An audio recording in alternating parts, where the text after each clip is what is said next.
handi ndiye akakusika enda asikuzombomunetsa nemuswano tonga ini ndakakwira kuhurungwe ndokumusha kwedu takazoya kuHarare takura taiti kana takurera amene vanochengeta huku muripe amunoziya here system yekuti huku ukakandira mazai unoipisa muromo kuti isadye mazai. Haleluya. Saka kana takutongwa naMwari, Mwari achangoti mwanangu mabasa awaita uri panyika ari kukodzera gehena rekaite kuendese kumoto unopisa woti Mwari dai mandiregererawo dai mandiwanira nyasha obva ati alright tisati takuwanira nyasha da kumbokubvunza panyika wanga usina huku here woti ndandinadzo hobho huku ndaifuya onzo. Saka huku yako payakadya mazai wakaita sei yakapisa kusvika kunzeve woti saka wakaipisa ndiwo wakakandira mazai here aiwa handisi Mwari. Saka iwewe ndiwo wakasika huku here akwete Mwari.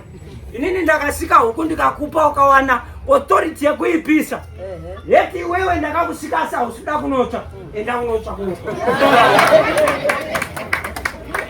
ende panyaya dzekutsva munhu anonotsva paainesa ari panyika omama amuziziye amusati mamboverenga nyaya jaya mupfumi naLazarus.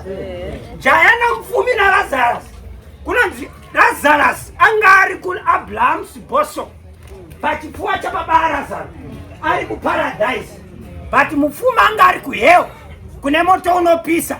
Akadedzera akati baba Abrahamu ndotumirai Lazarus auye kuno ndatsva nemoto kana ouya ngaanyike chigumwe chake mumvura auye azondisa donhodzo parurimi. Takati gehena rerudzi rinosiya kumwe kwese richipisa rurimi nekuti bhaibheri rinoti paanga ari panyika anga ari mupfumi aiti kana akudya aisa tafura yakapa Lazarus wouya wasvika wotanga kudya mafufu nembwa pasi achinanzwa nembwa haana kumbobvira akamurangarira akamuisawo chikafu patafura kureva kuti paanga ari panyika aiwanza apa. Saka ipapo pawaiwanzawo panyika ndo panonotsa kudenga mumwe namumwe ane eriya rake raachanotsva. Haleluya. Anoparidza here masikatana ndoparidza here masikatana. Amen and amen. Jacob wandataura nezvakawo paakaenda kwaLabhani akanzi muzukuru kana woshanda tikupa salari here zvikanzi aiwa mukadzi nobva apiwa pechi2 nobva ashanda futi dzimwe 7 zvikanzi muzukuru salari here zvikanzi aiwa mukadzi. Haleluya. Chese chaakashandira apa chachiri chemukadzi akudzokera kumba kwababa akasangana nemutumwa. Mutumwa ndobva amubvunza kuti zita rako unonzani bozi timu racho ndere kunyepa.